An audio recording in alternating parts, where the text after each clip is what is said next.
I never expected Christmas to turn out like this, but then again, I never expected to have $10 million either. My name is Daniel. I'm 32, and this past year changed my life in ways I never saw coming. What I also didn't see coming was how my brother, Jason, would react when he found out. Jason and I had never been particularly close. He was the older sibling by 4 years, always the one getting into trouble, always the one who thought the world owed him something. Growing up, our parents bent over backward to keep him out of trouble. When he crashed his car at 18, they drained their savings to buy him a new one. When he failed out of college, they paid for him to try again, though he never did. When he racked up tens of thousands in credit card debt, my parents refinanced their home to bail him out. Meanwhile, I learned early on that if I wanted something, I had to earn it myself. I worked my way through college, lived in a cramped apartment, and took jobs I hated just to make ends meet. It wasn't easy, but it made me resourceful. Then, about a year ago, I made a decision that changed everything. I won't get into too many details, but let's just say I made an investment, one that paid off far beyond my wildest dreams. Suddenly, I was a millionaire. But here's the thing. I didn't tell anyone. I kept living in my small apartment. I kept driving my beat-up car. I still worked, though I scaled back to part-time. I wanted to be smart about it, to make sure the money lasted. I didn't want to become one of those people who blew everything in a year and ended up worse off than before. That brings us to this past Christmas. My family always gathered at my parents' house for the holidays. It was tradition. Mom decorated the house with more lights than should be legally allowed. Dad made his famous ham, and we all pretended Jason wasn't the disaster that he was. This year was no different, at least, not at first. It started innocently enough. Over dinner, the conversation turned to money. My cousin Mark had just bought a house, and everyone was congratulating him. Jason, in his usual way, scoffed and muttered something about how some people get all the luck. I should have kept my mouth shut. But for some reason, maybe just to contribute to the conversation, I said, "It's not always luck. Sometimes, it's about making the right moves at the right time." Jason turned to me, raising an eyebrow. "What's that supposed to mean?" I shrugged. "Just that smart financial decisions can make a big difference." He let out a short laugh. "Yeah, like you'd know anything about that." I bit my tongue. I'd spent my whole life ignoring Jason's jabs, and I wasn't about to start now. But then my dad chuckled and said, "Well, I don't know, Jason. I'd say Dan's done pretty well for himself this past year." Silence. Jason's head snapped toward me. "What's he talking about?" I swallowed, suddenly very aware that all eyes were on me. "It's nothing," I said quickly. "Just made some good investments, that's all." Jason narrowed his eyes. "How good?" I hesitated. My dad, in all his well-meaning but oblivious glory, answered for me. "Dan's got himself a nice little fortune now." "What is it, son?" "10 million. I closed my eyes for a second, internally groaning. Jason's chair scraped against the floor as he leaned forward, his entire demeanor shifting. "10 million? You have $10 million?" I forced a smile, trying to brush it off. It's not like I have it in cash sitting around. But Jason wasn't listening. His face was turning red, his jaw tightening. "Are you kidding me? You've been sitting on $10 million this whole time while I've been struggling." I sighed. "Jason, no, seriously," he snapped, his voice rising. "I've been working so hard, have you?" I asked. His eyes widened. "What's that supposed to mean?" I set my fork down, my appetite gone. "Jason, I didn't win the lottery. I didn't get this handed to me. I made careful decisions. I worked hard." Spare me the speech," he interrupted. "You don't think I work hard?" I said nothing, but we both knew the answer. Then he did something I'll never forget. He leaned back in his chair, crossed his arms, and said, "Well, if you have $10 million, you owe me half." I actually laughed. I couldn't help it. It was so absurd. "Owe you?" I repeated. "Why on earth would I owe you anything?" "Because we're family," he said as if it was the most obvious thing in the world. "Because I've been struggling, and you've been sitting on a pile of cash doing nothing." I shook my head in disbelief. "Jason, that's not how this works. I don't owe you anything." His face twisted in fury. "You wouldn't even have that money if Mom and Dad hadn't helped you with college." I clenched my fists under the table. "They didn't," I said evenly. "I worked my way through school. No one paid my tuition but me." That shut him up for a second. But then he scoffed. "Oh, come on. You wouldn't have even gotten into college if they hadn't given you a stable home. Everything you have is because of them. Because of us. You think you got rich all on your own?" I stared at him, stunned. "Yes, Jason. That's exactly what I think." His chair scraped against the floor again as he pushed it back and stood up. "You know what?" he said, his voice shaking with rage. "You're a selfish, greedy little Jason," Mom cut in, her voice sharp. "Sit down." But he didn't. He was breathing hard now, his hands clenched at his sides. "I can't believe this. I've been drowning in debt, working dead-end jobs, barely making it, and you've just been hoarding all this money?" My stomach turned. "Jason, I didn't tell you about my money because I knew you'd react like this." He let out a bitter laugh. "Oh, right. It's my fault you're a selfish. I got you a gift," I cut in, my voice quiet but firm. That stopped him. He frowned. "What?" I smiled, slow and deliberate. "You'll love it." His eyes narrowed. "What is it?" I leaned back in my chair, meeting his glare head-on. "You'll see." And with that, the entire table fell silent. Jason was fuming, my parents were tense, and I could feel the weight of everyone's stares. But I wasn't worried, because I had a plan. A plan that would make sure Jason never forgot this Christmas. Jason stood there for a moment, breathing heavily, his fist clenching and unclenching as he stared at me like I'd personally robbed him.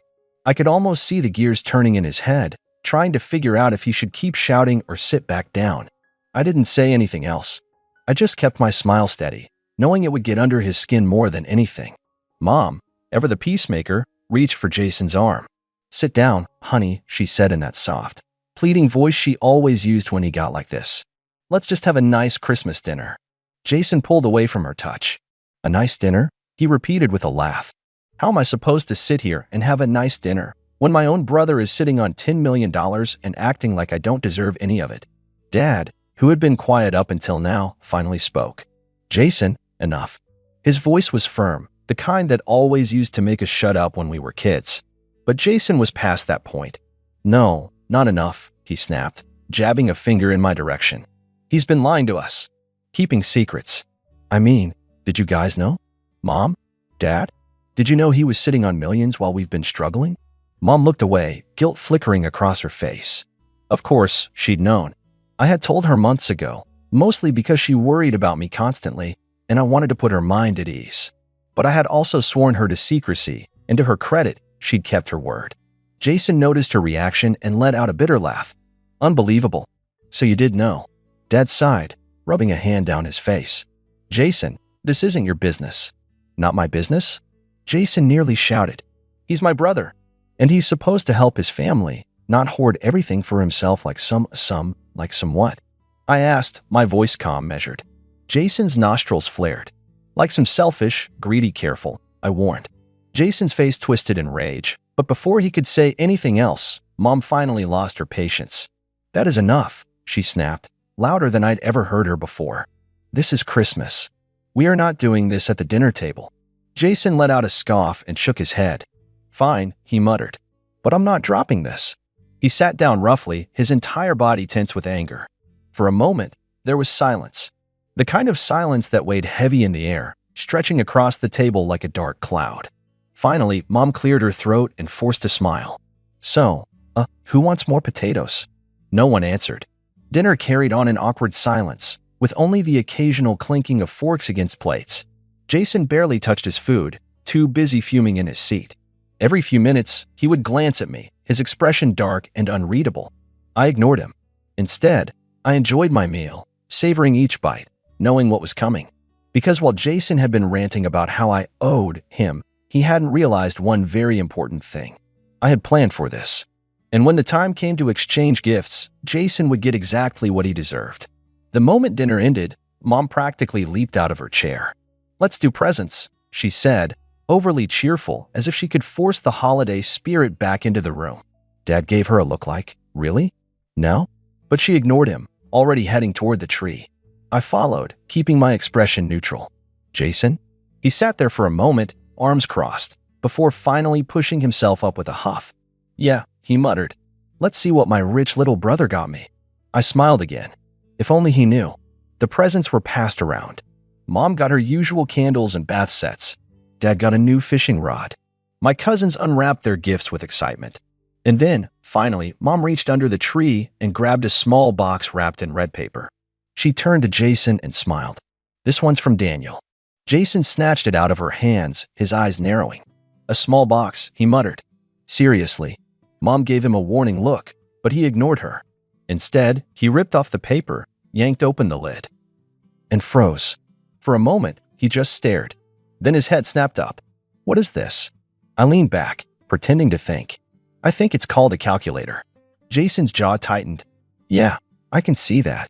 Why would you give me a calculator? I shrugged. Because you clearly need help doing the math. Jason's face turned red, and I saw his hands clench around the box. You think this is funny? He hissed. A little, I admitted. Jason shot to his feet. You're a real piece of work? You know that? Jason, Mom started.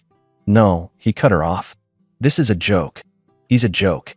Sitting on $10 million and all he gives me is a freaking calculator? I tilted my head. Would you prefer an abacus? That did it. Jason let out a yell of frustration and chucked the box across the room.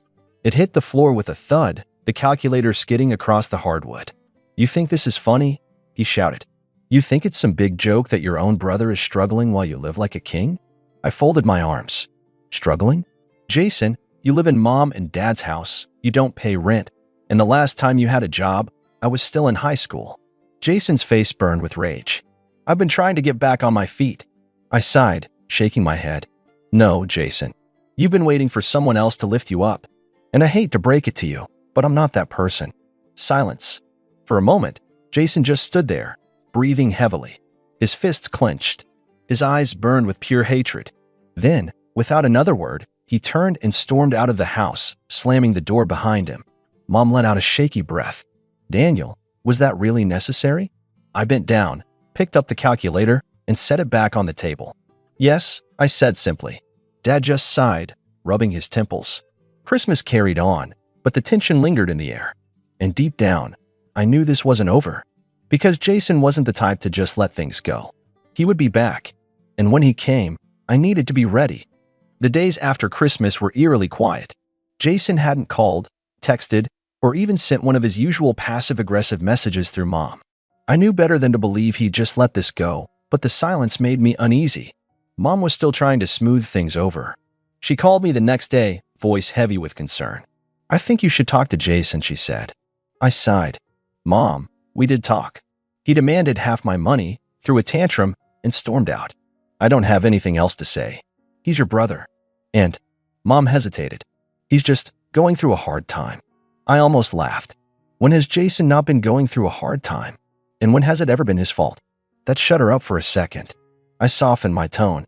Mom, I love you. But Jason's problems aren't mine to fix. I worked for what I have. I don't owe him anything.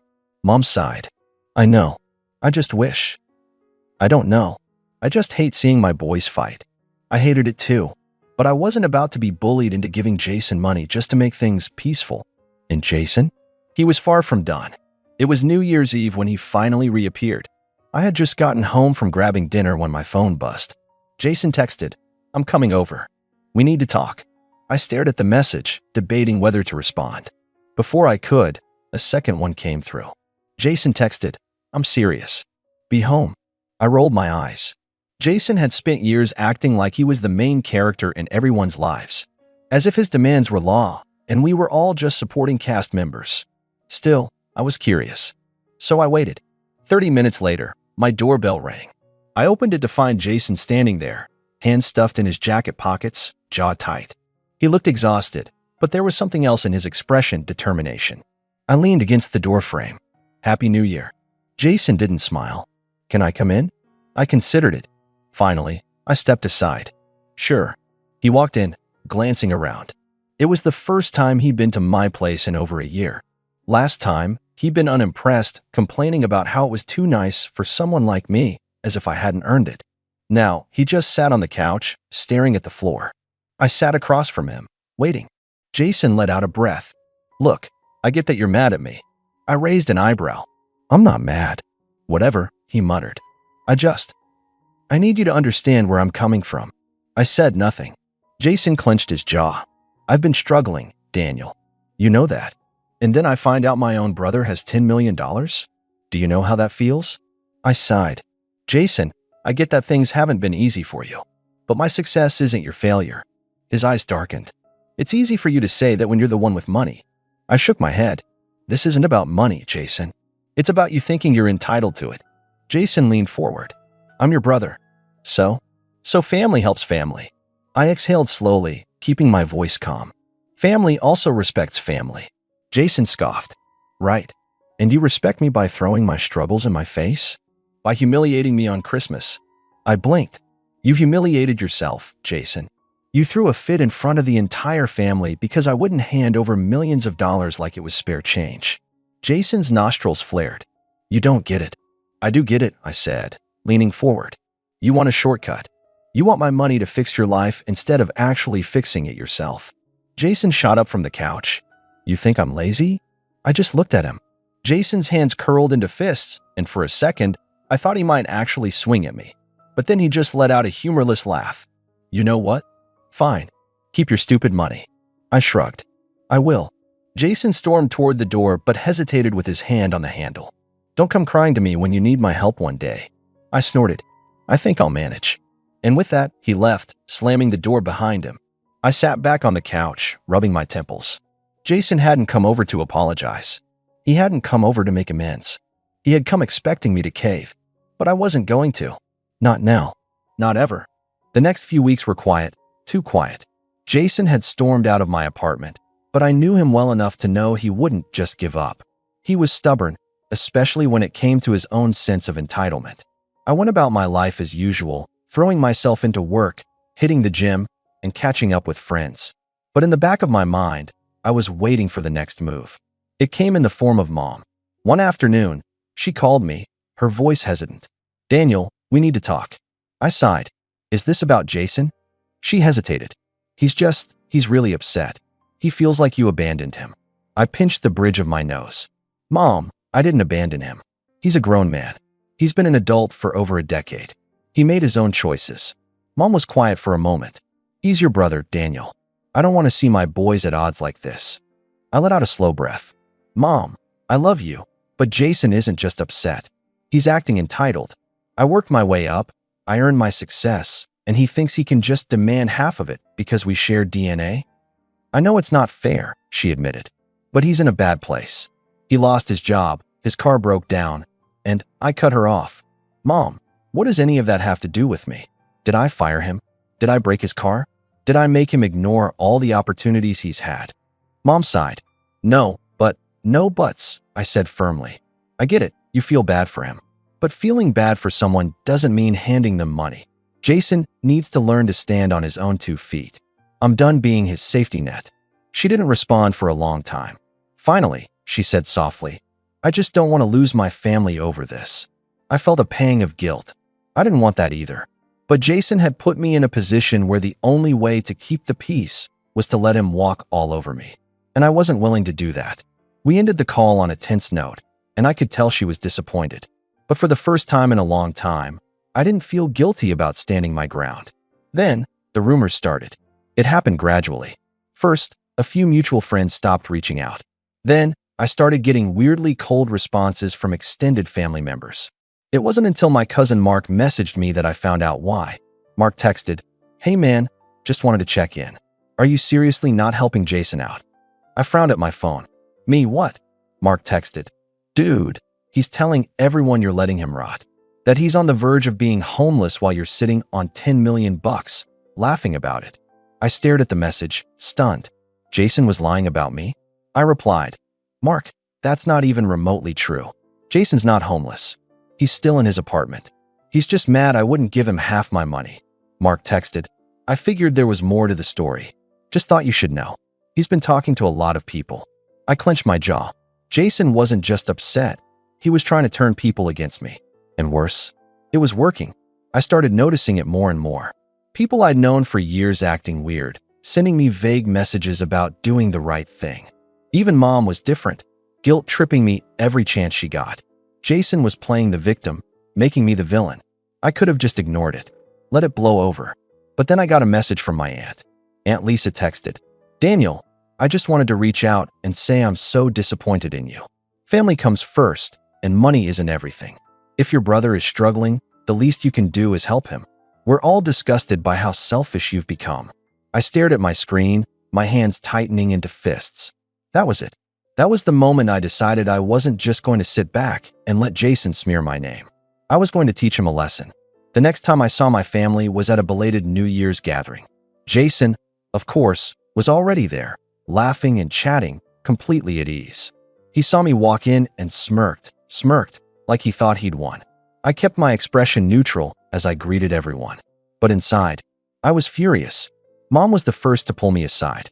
"I'm so glad you came," she said, looking relieved. "Maybe you and Jason can finally." I cut her off gently. "Mom, I'll talk to him. But first, I have something to say." I stepped into the main living room, clearing my throat. "Hey everyone, can I have a minute?" The chatter died down, and all eyes turned to me. Jason looked wary. I smiled. "I just wanted to address something that I know has been going around. I've been hearing some interesting stories about myself lately. Apparently, I'm a heartless millionaire who's letting my own brother suffer while I hoard all my wealth." A few people shifted uncomfortably. I continued, my voice calm. "So let me clear the air. Jason, have I ever said you couldn't stay with me if you were actually homeless?" Jason's face twitched. No, I cut in smoothly. "I haven't. Because you're not homeless. You still have an apartment. You still have food on your table. You still have a way to get around. You're just mad I wouldn't give you half of what I earned." A few people murmured, exchanging glances. Jason scoffed, trying to save face. "That's not the point. That is the point," I interrupted, my voice sharp. "You spun this whole sob story about how I abandoned you. But the truth? You never wanted help. You wanted a handout. And when I wouldn't cave, you decided to turn our family against me." Jason's face turned red. "That's not true." I smiled coldly. "Then tell me, Jason, if I suddenly offered you a job, a real one, with good pay and stability, would you take it?" Silence. Jason's lips pressed together, his eyes darting around. Everyone was watching, waiting. Mom looked between us, realization dawning. Jason finally muttered, "That's not the point." I nodded, turning to the rest of the family. "There you go. Jason doesn't want to work for anything. He just wants easy money. And I'm not going to apologize for not handing him something he didn't earn." The room was dead silent. Jason stood there, fists clenched, but for once, he had nothing to say. That was the last time Jason tried to guilt me into giving him money. I won't lie, things were weird with my family for a while.